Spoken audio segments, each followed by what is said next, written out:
মতো কি আপনারাও সেই সমস্যায় আছেন?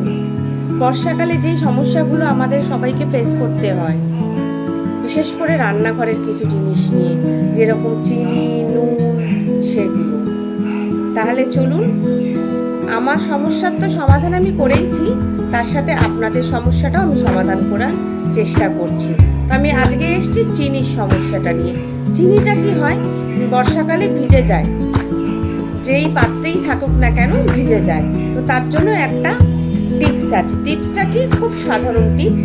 সেটা হচ্ছে এরকম একটা সাদা কাপড় নিয়ে নিতে হবে, পাতলা। সেটার মধ্যে কিছুটা চাল, এই যে কিছুটা চাল আমি দিয়ে দিলাম। চাল দিয়ে কি করতে হবে, এবার এই যে এইটা আছে, এটাকে ভালো করে বেঁধে দিতে হবে, যাতে চালে চিনিতে একসাথে মিশে না যায়। ভালো করে গিট্টু মেলে দিলাম। এবার যেই পাত্রে রাখবো, আমি যেরকম এই পাত্রটাতে রাখবো, তাই এটা পরিষ্কার করে নিয়েছি। এবার কি করবো, এই চালের পুটুলিটা এইটার মধ্যে দিয়ে দেবো। ঠিক আছে, এই যে দিয়ে দিলাম। তারপরে কি করতে হবে, এটার মধ্যে এই চিনিটাকে ঢালতে হবে।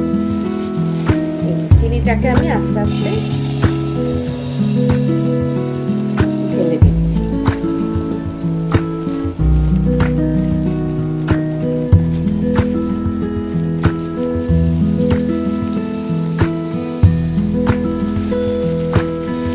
চিনিটাকে আমি ঢেলে দিলাম।